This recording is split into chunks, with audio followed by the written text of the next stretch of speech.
Entre no Antigo Egito, um mundo de deuses crocodilos, rituais de beleza bizarros e cerimônias arrepiantes. Você não vai acreditar nessas tradições selvagens.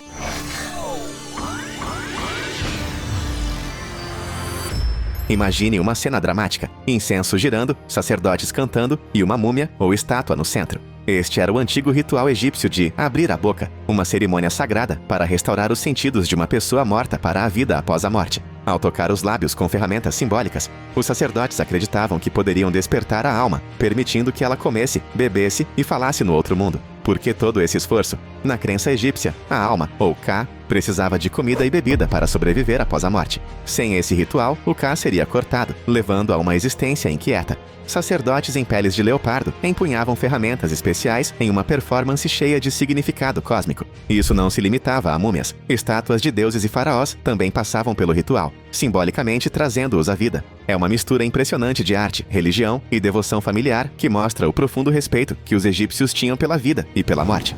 Imagine caminhar perto do Nilo e tropeçar em um crocodilo enorme, apenas para vê-lo reverenciado como um deus. Sobek, a divindade com cabeça de crocodilo, era temida e adorada no Antigo Egito. Por quê? O Nilo era a tábua de salvação do Egito, fornecendo água e comida, mas seus crocodilos eram mortais. Sobek personificava essa natureza dupla, destruição e fertilidade reunidas em uma. Sacerdotes em templos como o de Kon Ombo mantinham crocodilos como animais sagrados, mimando-os com comida e joias. Quando morriam, esses répteis eram mumificados, embrulhados com cuidado e enterrados em tumbas especiais. Não era apenas superstição. Sobek simbolizava força, proteção e o poder vivificante do Nilo. Os crocodilos eram vistos como a forma viva de Sobek, e as pessoas acreditavam que honrá-lo mantinha o rio fluindo e os répteis calmos. Festivais eram realizados em sua homenagem, e seus seguidores ofereciam comida e riquezas em santuários. Estranho? Para mentes modernas, com certeza. Mas para os egípcios, adorar Sobek era sua maneira de domar o poder selvagem da natureza e garantir prosperidade para a terra.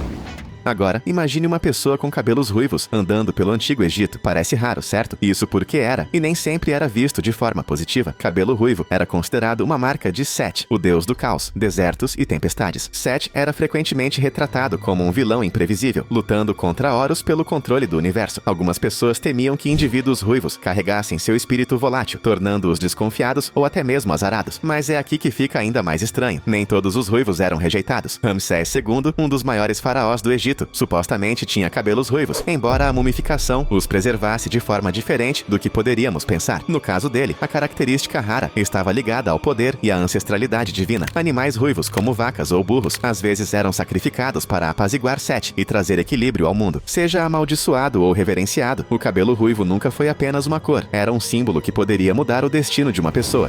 Os antigos egípcios se importavam muito com limpeza e beleza, mas suas rotinas frequentemente iam a extremos. Eles usavam um delineador preto pesado, acreditando que ele protegia seus olhos do sol e afastava os maus espíritos. Mas esse kohl continha chumbo, que era tóxico ao longo do tempo. Eles raspavam seus corpos inteiros, incluindo cabeças, para ficarem limpos e livres de piolhos. Perucas feitas de cabelo humano, às vezes perfumadas, substituíram os cachos naturais e se tornaram um sinal de beleza e status. Agora dê uma olhada nesta imagem. Uma estranha pose de dança com uma pessoa segurando ferramentas afiadas, enquanto outra se inclina para trás dramaticamente. O que está acontecendo aqui? Historiadores sugerem que pode representar um ritual de higiene, talvez remoção de pelos corporais. Os egípcios usavam lâminas e ferramentas afiadas de bronze para se arrumar, transformando o autocuidado em uma cerimônia elaborada. Eles até tomavam banho várias vezes ao dia, usando sal de natrão como sabão. Mas, apesar de seus esforços, seus métodos frequentemente faziam mais mal do que bem. Prova de que ter uma boa aparência, às vezes, tinha um preço alto. Embora a higiene fosse uma prioridade, a privacidade não era. O banho era frequentemente um assunto social, e os banhos públicos eram comuns. Muitos egípcios mergulhavam diariamente no Nilo, esfregando-se com substâncias naturais como argila ou sais de natrão. As casas dos ricos incluíam áreas de banho privadas, mas para a maioria, os espaços comuns eram a norma. Os banhos públicos serviam como centros de limpeza e conversação, uma mistura de necessidade e vida comunitária. Os banheiros, no entanto, eram outra questão. Mesmo os egípcios mais ricos não tinham o encanamento que reconheceríamos hoje. Em vez disso, eram usados assentos de pedra ou madeira com vasos embaixo, às vezes compartilhados entre famílias ou até mesmo trabalhadores em grandes casas. Os resíduos eram removidos e reaproveitados como fertilizante para as plantações. Nada era desperdiçado no Antigo Egito, embora pareça perturbador para os ouvidos modernos. Os banheiros comunitários refletiam a mentalidade prática dos egípcios. Para eles, a higiene era sobre equilíbrio, permanecer limpo enquanto mantinha a natureza e a sociedade em harmonia. Os antigos egípcios não amavam cosméticos apenas na vida. Eles acreditavam que a beleza importava até na morte. As múmias eram frequentemente preparadas com os olhos delineados com cobre col, seus rostos retocados com ruge e outros pigmentos para restaurar uma aparência viva. Porque os egípcios acreditavam que a aparência era vital para a vida após a morte. Parecer apresentável significava que a alma seria reconhecida e bem-vinda pelos deuses. Col, aquele delineador preto marcante, não era apenas para estilo, ele também tinha um propósito protetor. Acreditava-se que protegia os mortos de espíritos malignos e do brilho ofuscante do deus do sol Ra em sua jornada para a eternidade. Curiosamente, esses cosméticos eram aplicados com a mesma precisão que na vida, usando ferramentas feitas de marfim, pedra ou vidro. Pomadas eram adicionadas para manter a pele da múmia úmida e evitar a decomposição, enquanto perfumes como mirra ajudavam a mascarar odores desagradáveis. Imagine estar em uma tumba, observando sacerdotes pintarem e ungirem cuidadosamente um corpo sem vida com óleos, enquanto cânticos ecoavam pelas paredes de pedra. Tudo fazia parte de garantir que os mortos entrassem na vida após a morte com graça e dignidade, parecendo tão reais quanto já foram em vida.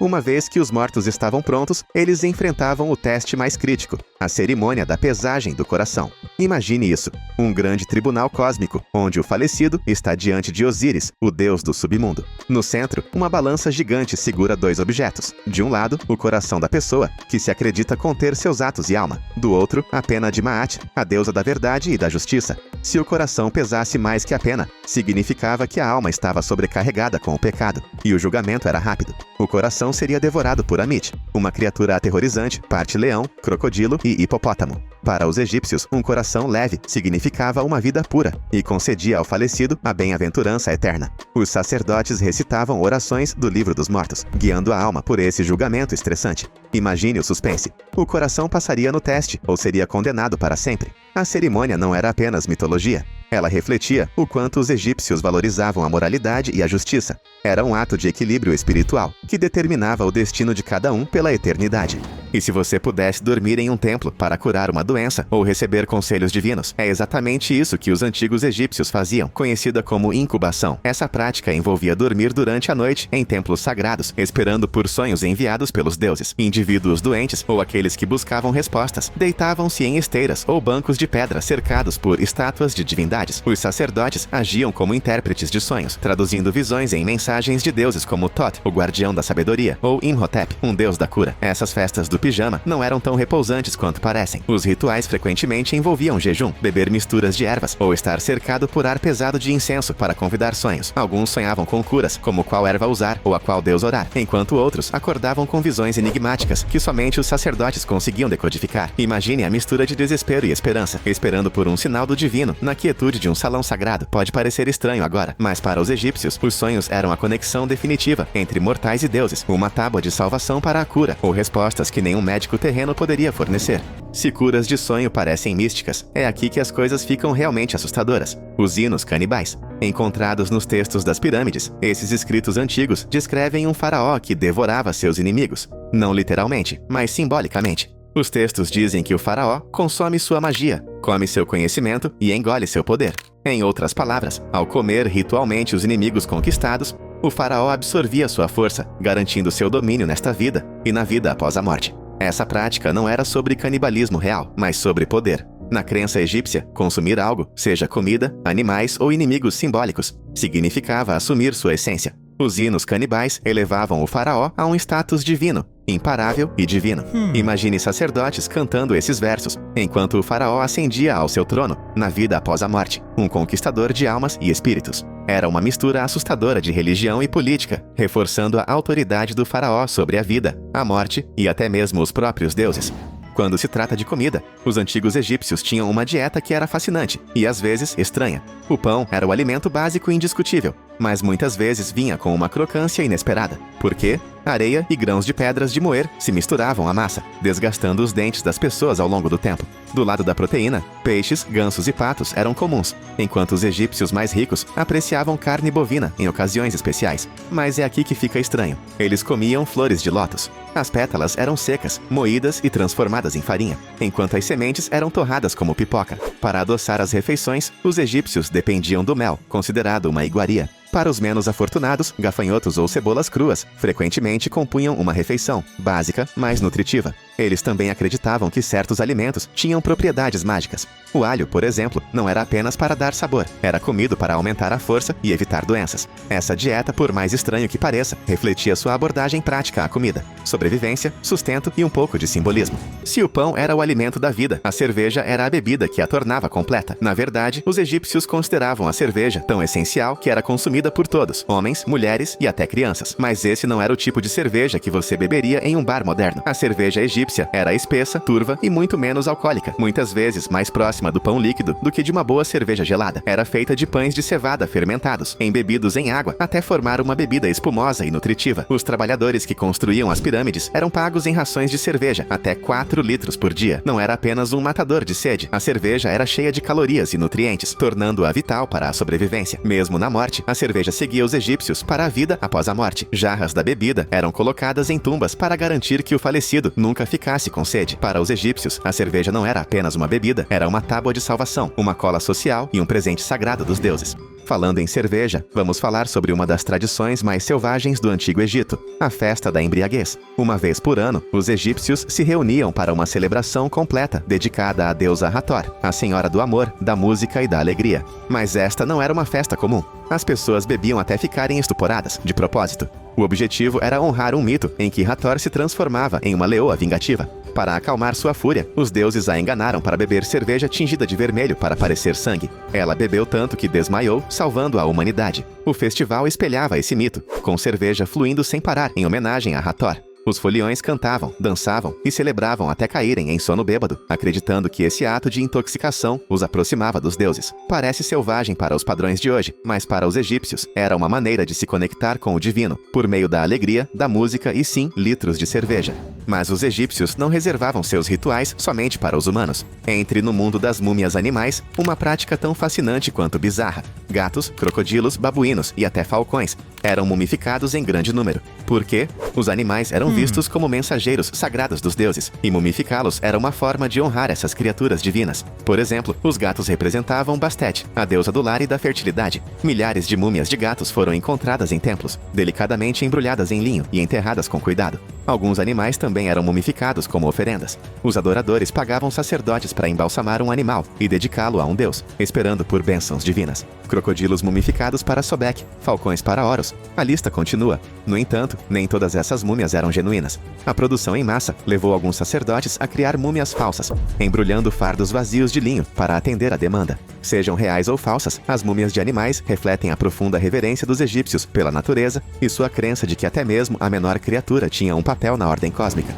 Os antigos faraós egípcios não eram apenas governantes, eles eram considerados deuses vivos, elos diretos entre os céus e a terra. Para manter seu sangue divino puro, muitos faraós se casavam dentro de suas próprias famílias. Sim, isso significava irmãos se casando com irmãs, tios se casando com sobrinhas, e às vezes até mesmo pais se casando com filhos. Embora isso pareça chocante para nós, para os egípcios, era um ato sagrado para garantir que o status divino do faraó permanecesse imaculado. Eles acreditavam que tais uniões refletiam os relacionamentos de seus deuses, como Ísis e Osíris, um par de irmãos. Veja o rei Tut, por exemplo. Registros históricos mostram que ele se casou com sua meia-irmã, Ankhesenamun. Embora esses casamentos garantissem a legitimidade real, eles também trouxeram consequências não intencionais, problemas genéticos. Muitas múmias, incluindo a de Tutankhamon, revelam deformidades físicas, provavelmente causadas por endogamia. No entanto, para os egípcios, o simbolismo superava os riscos. Casar membros da família não era tabu, era um ato de importância cósmica, uma tradição que colocava seus faraós firmemente entre os deuses, com casamentos divinos garantindo sua linhagem.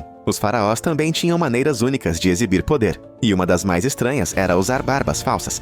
As barbas no Antigo Egito eram símbolos de divindade e autoridade, mas aqui está a reviravolta. Até mesmo governantes mulheres as usavam. A rainha Hatshepsut, uma das faraós mais poderosas do Egito, usava uma barba cerimonial para reforçar sua legitimidade como governante. Ela pode ter sido uma mulher, mas com sua barba falsa e trajes masculinos, ela se declarou igual a qualquer rei. Essas barbas não eram seus pelos faciais comuns. Feitas de metal, couro ou materiais tecidos, elas eram presas durante cerimônias religiosas e eventos públicos. O estilo em si importava. Uma barba longa e curva era reservada para deuses, enquanto barbas mais curtas e retas simbolizavam governantes terrenos. Para os egípcios, a barba não era sobre gênero, era sobre poder. Seja homem ou mulher, usar uma conectava os governantes ao divino, enfatizando seu direito divino de comandar.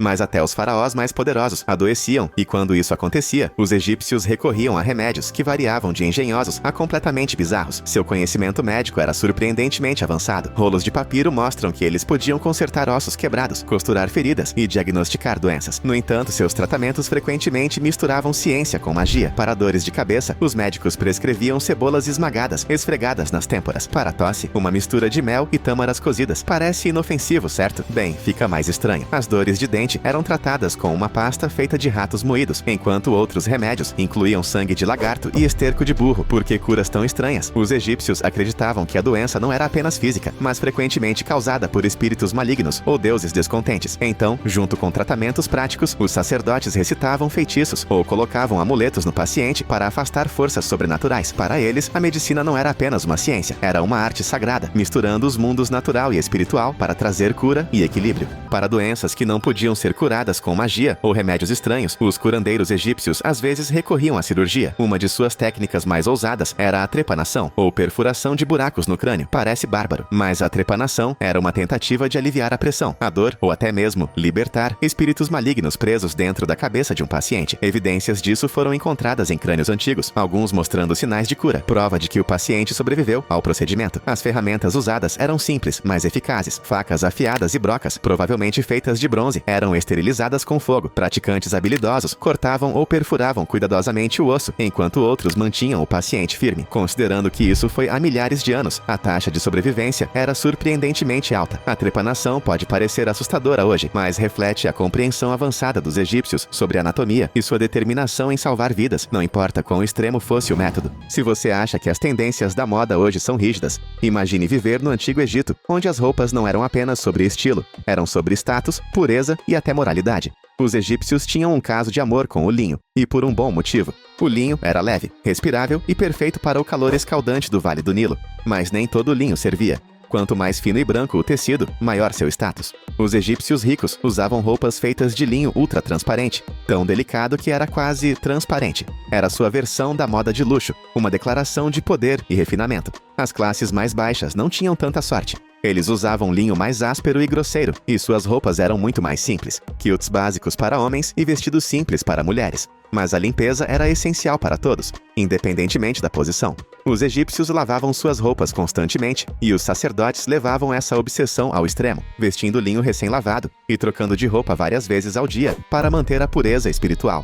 Quebrar essas regras? Impensável. Roupas sujas ou usadas de forma inadequada não eram apenas uma gafe, eram vistas como um insulto aos próprios deuses. Para os egípcios, as roupas não eram apenas tecidos, eram um fio que conectava a humanidade ao divino.